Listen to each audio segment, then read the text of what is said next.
De 2017 à date, nous ne sommes peut-être pas là où nous souhaiterions être, mais graduellement, l'institution militaire fait son chemin en termes d'effectifs, bien sûr. Chers récipiendaires, vous allez prêter serment dans quelques minutes devant le drapeau national. Laissez-moi vous dire que être militaire haïtien veut dire pour nous autres suivre la devise du drapeau, l'union fait la force. C'est à partir de cette devise que vous allez comprendre l'importance de la notion esprit de corps. Vous allez pouvoir capable de tenir fidèlement vos engagements vis-à-vis de l'institution militaire, de vos supérieurs hiérarchiques, vis-à-vis de votre pays et de chaque Haïtien. Vous devez agir toujours de manière confidentielle et professionnelle quand le devoir s'impose. Adoptez toujours une attitude disciplinaire et une tenue irréprochable dans l'accomplissement de vos fonctions. À chaque fois que vous allez rappeler à quelqu'un que vous êtes militaire, songez à vous rappeler bien avant que vous êtes l'exemple même de la discipline. Car un militaire sans discipline n'est rien, absolument rien. Le constat est clair. Depuis la démobilisation en 1994 des forces armées d'Haïti, les frontières terrestres, maritimes et aériennes semblent disparaître pour laisser le pays ouvert à toutes les influences néfastes des mœurs délétères venues de part et comme un bateau en péril. Haïti est devenu le théâtre du banditisme et de la criminalité de toutes sortes. Père fondateur de la nation eut à dire que m'importe le jugement de la postérité, pourvu que je sauve mon pays. Ceci est pour vous dire que contrairement à tant d'autres, ces jeunes auraient pu choisir de laisser le pays aussi, mais ils sont restés pour servir leur patrie à l'ultime sacrifice de leur vie, pour voir de quelle mesure ils pourront contribuer à sortir le pays dans l'abîme profonde qu'il se trouve depuis des décennies. Du 6 janvier 1995 au 15 novembre 2017, 22 ans, 10 mois, 9 jours que l'institution militaire avait été démobilisée et réduite à sa plus simple expression, se référant aux constitutions de 1987 et 1987 amendées. Cependant, au cours de ce long périple, l'enjeu de la sécurité, de la défense nationale a été au cœur du débat des pouvoirs exécutifs successifs aux fins d'engager des discussions, de produire des réflexions et de proposer les solutions susceptibles de replacer la République d'Haïti dans son contexte historique. Pour une nouvelle fois, le Centre de formation militaire à la Caona de Léogane a accueilli en son sein, le dimanche 29 mai 2022, environ 424 jeunes des deux sexes, sur instruction du Haut Commandement des Forces armées d'Haïti, avec pour objectif de leur inculquer la première phase d'entraînement militaire. Ce travail a été confié à une équipe chevronnée composée d'officiers, de sous-officiers, de soldats et de personnel de soutien, remplissant chacun, en ce qui le concerne, les nobles tâches d'instructeurs, de formateurs, d'encadreurs, de moniteurs, de chauffeurs et de cuisiniers. Sans cette franche collaboration et l'esprit de sacrifice de chacun d'eux, le travail n'aurait pas pu avoir lieu. Cette équipe, par son sens de devoir bien fait, a conduit à bon port ces jeunes issus d'horizons, de mentalités, de souches sociales différentes, sans discrimination ni partialité. Malgré certaines difficultés inhérentes à la situation actuelle du pays, les formateurs et les apprenants se sont surpassés pour délivrer un produit de qualité. Monsieur le Premier ministre, aujourd'hui, le centre de formation met fin à la première phase d'instruction avec la satisfaction de devoirs accomplis. Des 424 jeunes au départ, nous voilà maintenant 409 après une minutieuse purge. Ces jeunes, à l'allure martiale, figés dans leur uniforme militaire, comme vous les voyez là, fiers dans un garde à vous impeccable, attendant de recevoir leur brevet de gardien de la nation. Répétons à haute et intelligible voix, ces jeunes, disciplinés, pétris, aguerris, n'ont pas choisi la vie facile en s'organisant en bandes et en gangs armés, semant la terreur, le deuil et la désolation au sein de la population sans défense. Ils vont constituer de préférence des agents de l'ordre, d'hommes et de femmes intègres, dignes de leur nom. Leurs parents doivent en être fiers, puisqu'ils sont de vrais fils de la nation. Avec cette nouvelle pépinière de soldats, l'institution militaire aura un effectif plus ou moins raisonnable, pouvant lui permettre de répondre aux exigences du moment. Par un processus de formation continue, soit au centre d'instruction, soit à travers leur poste d'affectation, ou encore à l'étranger, par le biais de la coopération avec certains pays dits amis. Ces jeunes acquerront l'expérience et la compétence nécessaires, les plaçant au rang des militaires mûris et prêts à servir et défendre la nation. Nous tenons enfin à souhaiter à toutes celles et ceux qui, d'une manière ou d'une autre, ont permis la réalisation et la réussite de cet événement combien significatif. En général, les parents et en particulier nos supérieurs hiérarchiques qui avaient cru en notre capacité de relever ce défi. Chers récipiendaires, rentrez au centre le 29 mai 2022 au nombre de 424 et vous voici aujourd'hui 409 jeunes soldats formés, bien entraînés.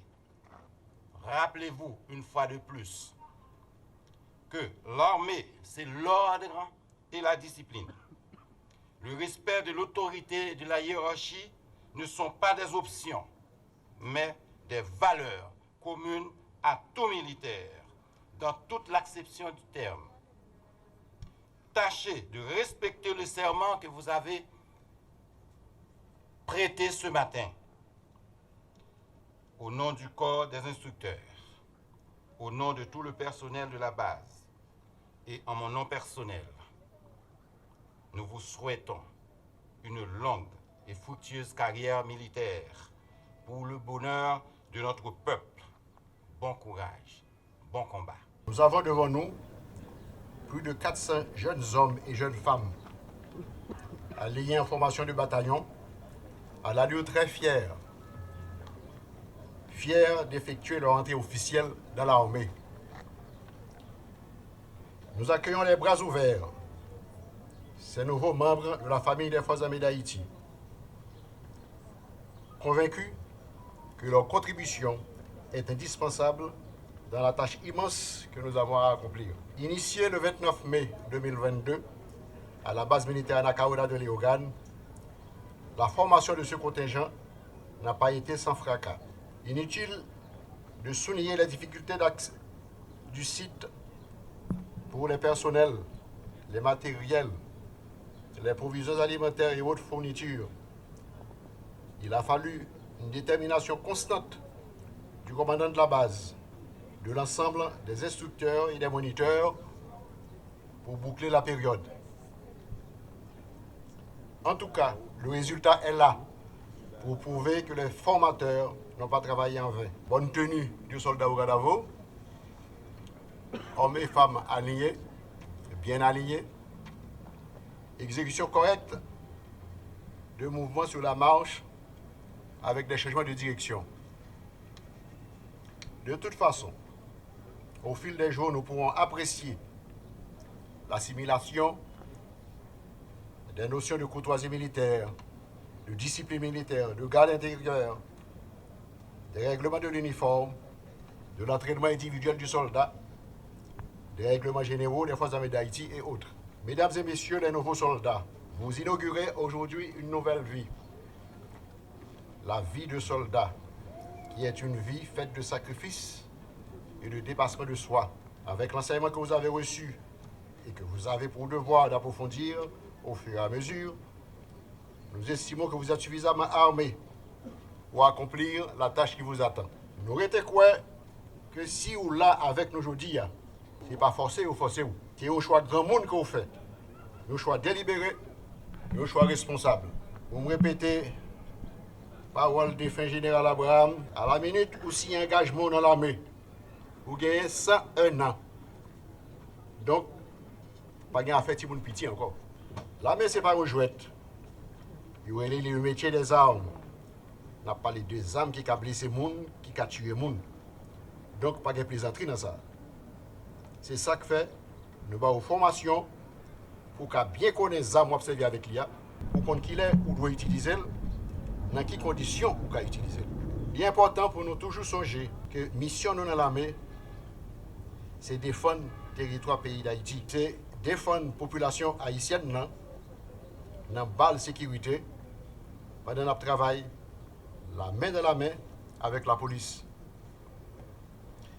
De même, il faut toujours songer, ça règlement de l'armée a dit, il faut que nous toujours respecter la discipline de l'armée à fort pour nous gagner une carrière militaire sans désagrément. Avec ça, l'armée a compté sur nous, le pays d'Haïti, le peuple haïtien a compté sur nous. Je vous souhaite bonne chance. Je félicite les recrues qui ont choisi pour modèle cette figure emblématique ayant organisé le premier soulèvement général des esclaves et J.T. Boukman, tout en réclamant les droits fondamentaux de l'homme noir, a plaidé pour un développement équilibré du territoire en faveur des travailleurs et non en faveur des exploitants. J.T. Boukman, plus connu sous le nom de Boukman, fut le précurseur de l'armée indigène. Il fut un rassembleur, car au-delà du symbolisme de la cérémonie du Bois-Caïman, il a su rassembler les esclaves de toutes les plantations pour donner l'impulsion au mouvement qui va converger vers la bataille de Vertières. C'est cette même armée indigène que Jean-Jacques Dessalines a su fédérer pour mener à l'indépendance le 1er janvier 1804 et en même temps à la création de l'armée d'Haïti dont vous êtes aujourd'hui à la fois les dignes héritières, héritiers et porte-flambeaux. Certes, héritière et héritier d'une nouvelle armée plus moderne, avec, je dirais, une nouvelle vision, une nouvelle philosophie, une armée soucieuse du respect des droits fondamentaux de l'homme, de l'équité de genre, axée sur la défense aussi civile, la protection de l'environnement et apte également à intervenir en cas de catastrophe naturelle selon les prescrits du livre blanc. En effet, le livre blanc sur la sécurité et la défense nationale pour le développement économique et durable d'Haïti donne aux forces armées la mission de contribuer notamment au développement durable du pays. L'armée sera appelée à conduire des projets pilotes dans divers domaines et à vulgariser les résultats. Dans cette perspective, le ministère de la Défense démontre sa ferme volonté à poursuivre avec détermination la modernisation et la professionnalisation des forces armées d'Haïti. Le décret du 26 octobre 2015 portant organisation et fonctionnement du ministère de la Défense donne à cette entité les provisions nécessaires pour déterminer les grandes lignes de la politique de défense du territoire national. Depuis la remobilisation des forces armées d'Haïti, le ministère de la Défense entreprend des initiatives en vue de renforcer les structures de l'armée afin de la rendre plus efficace. En ces temps de crise sécuritaire aiguë, Haïti a plus que jamais besoin de son armée comme composante de la force publique de sécurité pour relever les immenses défis de sécurité auxquels le pays est confronté. Chaque fois que j'ai l'occasion de prendre la parole face à des compatriotes qui ont décidé de servir notre pays et la communauté nationale en faisant le choix des armes, le choix de risquer leur vie pour défendre la nôtre, le choix d'affronter les dangers de toutes sortes pour s'assurer que la population puisse vivre et dormir tranquille, sans avoir à craindre pour sa sécurité, je me dis qu'il y a de l'espoir pour notre pays. Celles et ceux qui vont être gradués aujourd'hui et qui sont devenus des soldats de notre armée auraient pu devenir médecins, avocats, ingénieurs, artistes, informaticiens et que sais-je encore. Nous devons tous les féliciter et leur exprimer notre admiration pour leur choix de rejoindre les rangs de l'armée nationale. Soit dit-il en passant qu'une armée moderne doit compter en son sein à côté des troupes combattantes, des médecins, des avocats, des ingénieurs, des musiciens, des informaticiens et bien d'autres professionnels. Cette cérémonie doit être pour nous une occasion d'engager un débat national sérieux, sans complaisance, sur le devenir des forces armées d'Haïti, sa mission, sa doctrine, ses règles d'engagement, sa taille, son financement, la part de notre budget à lui consacrer.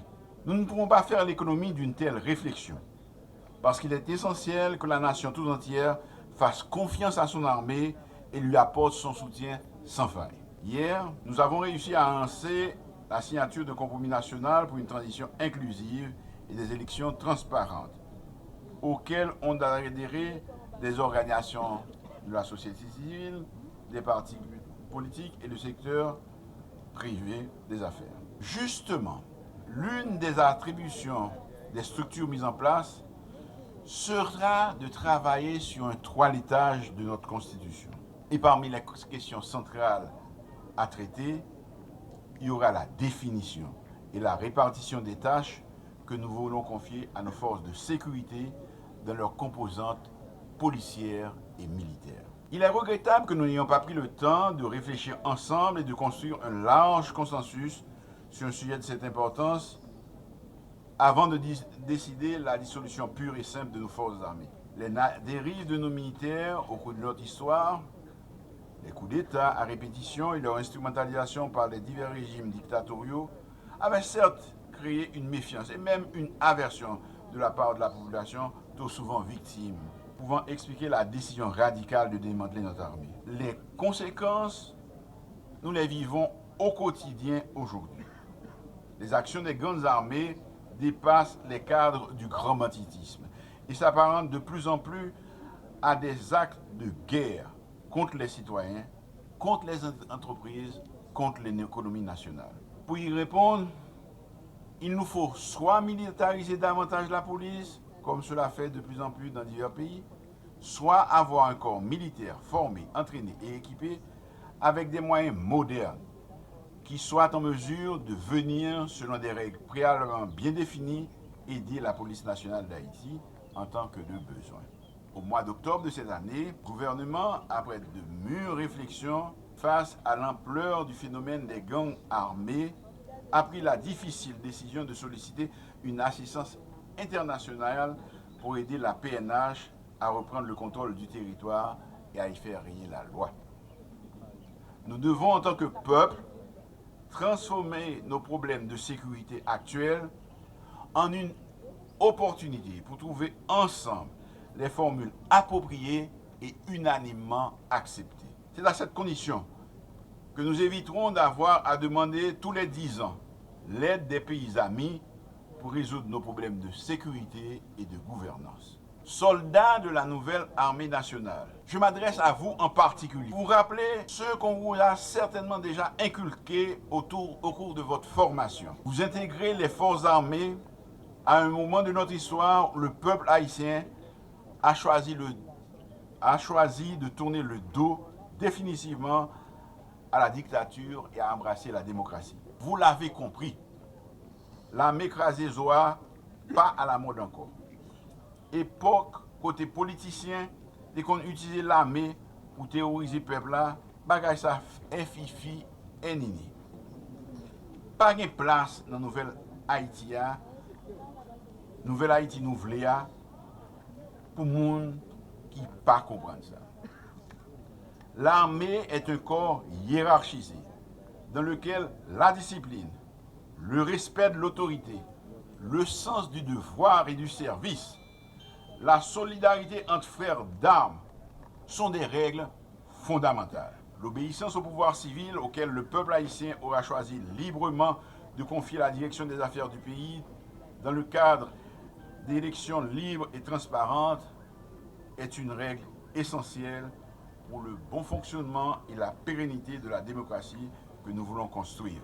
En intégrant l'armée, vous prenez l'engagement de respecter et de défendre notre pays, ses citoyens, sa constitution et ses lois. La nation compte sur vous pour rester fidèle à ses engagements tout au long de votre carrière et à ne vous en détourner sous aucun prétexte. En tant que militaire, vous êtes des citoyens et vous pouvez avoir une sensibilité politique. Mais, dans l'exercice de vos fonctions, vous devez rester à l'écart des luttes politiques partisanes. Vous devez éviter de vous laisser manipuler ni par les politiques, ni par les forces d'argent, ni par les trafiquants en tout genre. Les tentations ne manqueront pas, mais vous devez apprendre à y résister. Vous allez commencer votre carrière dans une période troublée et difficile, où la menace pour la sécurité nationale ne vient pas d'ennemis extérieurs, mais de groupes armés à l'intérieur du pays. Il incombe, aux forces de police d'assurer la sécurité des vies et des biens. Mais il peut arriver, et il arrivera certainement, que vous soyez mis à contribution pour appuyer la PNH dans certaines opérations. Jusqu'ici, l'armée a pu apporter son expertise et ses moyens d'intervention aux diverses opérations de la PNH et la nation leur en est reconnaissante. Ce sera à vous, par votre comportement, de faire en sorte que nos compatriotes fassent à nouveau confiance à l'armée et soient fiers d'elle. Vous aurez aussi à les servir dans les catastrophes naturelles, cyclones, inondations, tremblements de terre, en participant activement aux opérations de secours et de livraison d'aide d'urgence. Pour féliciter le haut état-major sur la participation du corps des génies dans la réhabilitation du tronçon de route compris entre le carrefour Cazo et Bon Repos. Dès que nous aurons restauré l'environnement sécuritaire indispensable à un retour au fonctionnement normal de nos institutions démocratiques, la demande sera grande pour une armée offrant davantage de services dans divers domaines à la population. L'état-major devra vous préparer à y répondre à la satisfaction de nos compatriotes. Je constate avec plaisir que cette promotion compte des femmes. 92 femmes sur un effectif de 409 hommes, soit 23%. Ceci constitue un pas dans la bonne direction. Les forces armées d'Haïti font mieux dans ce domaine que plusieurs autres administrations, mais c'est toujours insuffisant. Au XXIe siècle, les femmes qui le souhaitent doivent avoir leur place dans les différentes unités de notre armée, y compris dans les unités combattantes. Je ne demande pas à l'état-major d'aller immédiatement vers la parité, mais je crois que nous pouvons faire un peu plus de place à nos sœurs et atteindre les 33%. Compte tenu de la précarité de nos ressources budgétaires et de l'énormité des besoins et des attentes de la population, les moyens mis à la disposition de l'armée restent encore très limités. À l'avenir, les gouvernements successifs devront, eux aussi, à se pencher sur ce problème et à chercher les moyens, tant au niveau national que dans le cadre de la coopération internationale en matière de sécurité, en vue de mettre l'armée en situation d'accomplir ses missions. Je saisis cette occasion pour exprimer notre gratitude aux pays amis qui nous apportent leur soutien dans la formation et le perfectionnement de nos recrues.